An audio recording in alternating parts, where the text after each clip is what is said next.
Government notifications, official gadgets, parliament की proceedings, ये सब कोर्ट में कैसे प्रूफ करेंगे? एक सेक्शन याद रखना है, आइए समझते हैं। नमस्कार, welcome back to Ayushi's judiciary and law classes. हम कर रहे हैं 1 सेक्शन पर डे सीरीज। आज करना है section 77 BSA। Section 77 BSA other public documents के बारे में बात करता है कि अदर पब्लिक डॉक्यूमेंट्स के बारे में हम कैसे कोर्ट में एविडेंस देते हैं। सबसे पहले बात करते हैं किसी एक्ट, ऑर्डर या नोटिफिकेशन की, चाहे वो सेंट्रल गवर्नमेंट का हो, चाहे वो स्टेट गवर्नमेंट का हो या किसी डिपार्टमेंट का हो। तो सबसे पहले उसके लिए आप क्या कर सकते हैं, उस डिपार्टमेंट के रिकॉर्ड्स पेश कर सकते हैं। उनके सर्टिफाइड हेड के द्वारा कोई जारी की गई है डॉक्यूमेंट, उसको पेश कर सकते हैं, या फिर कोई गवर्नमेंट के अथॉरिटी के अंदर वो ऑर्डर प्रिंटेड हुआ है तो उसको पेश कर सकते हैं। ऐसे हम उस गवर्नमेंट या मिनिस्ट्री के एक्ट को पेश कर सकते हैं। नंबर 2, अगर पार्लियामेंट की प्रोसीडिंग्स है, स्टेट लेजिस्लेचर की प्रोसीडिंग्स है, तो जो भी उसको ऑफिशियली पब्लिश करता हो, उसके एब्स्ट्रैक्ट्स करता हो या फिर उसकी कॉपीज प्रिंट होती हो गवर्नमेंट के अंडर या कंसर्न डिपार्टमेंट के थ्रू, तो उनकी कॉपीज को लेके हम उसको पेश कर सकते हैं कोर्ट में।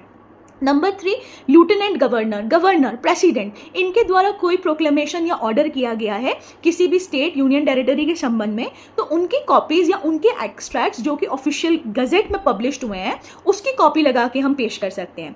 अब कोई एक्ट है, चाहे वो एग्जीक्यूटिव का हो, चाहे वो लेजिस्लेचर का हो, फॉरेन कंट्री का, तो फॉरेन कंट्री में जहाँ पे उसकी सर्टिफाइड कॉपी मिलती हो रेगुलरली, जिस अथॉरिटी के थ्रू मिलती हो, जिनके सील से जारी होती हो और जिनको रिकॉग्नाइज किया गया हो हमारे गवर्नमेंट के द्वारा, तो उनके द्वारा जारी गई उन कॉपीज को पेश किया जा सकता है और उससे हम उस फॉरेन एक्ट को, एग्जीक्यूटिव एक्ट को, लेजिस्लेचर को प्रूफ कर सकते हैं। अब इसके आगे बात आती है कि भाई म्यूनिसिपल या लोकल बॉडी है किसी स्टेट की, तो उसकी प्रोसीडिंग्स को कैसे प्रूफ करेंगे?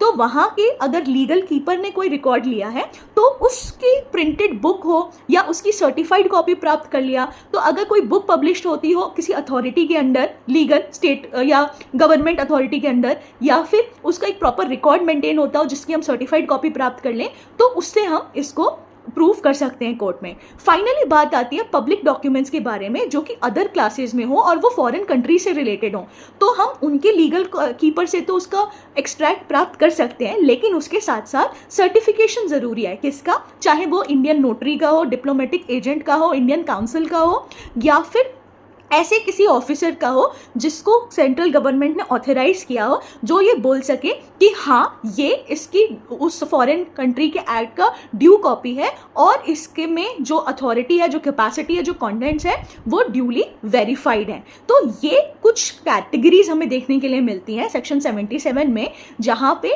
हमें अगर इन पर्टिकुलर गवर्नमेंट की या गवर्नमेंट की एजेंसीज और उनकी प्रोसीडिंग्स को प्रूव करना हो तो हम उसको प्रूव कर सकते हैं। तो अगर एक कंबाइंड या ओवरऑल व्यू देखें तो उसमें हमें यह देखने को मिलता है कि अगर गवर्नमेंट ने कोई पब्लिश की गई हो रिपोर्ट, या गवर्नमेंट ने प्रिंट की गई हो, या ऑफिशियल गैजेट में प्रिंटेड हो, या फिर उसकी एक ड्यूली सर्टिफाइड कॉपी मिलती हो, तो इनको हम लगाकर इन चीज़ों को कोर्ट में प्रूफ कर सकते हैं। आई होप ये क्लियर होगा। कल मिलेंगे सेक्शन 78 के साथ। तब तक याद रखेंगे, लॉ सीखना है, समझना है, लेकिन रटना नहीं है। सी यू।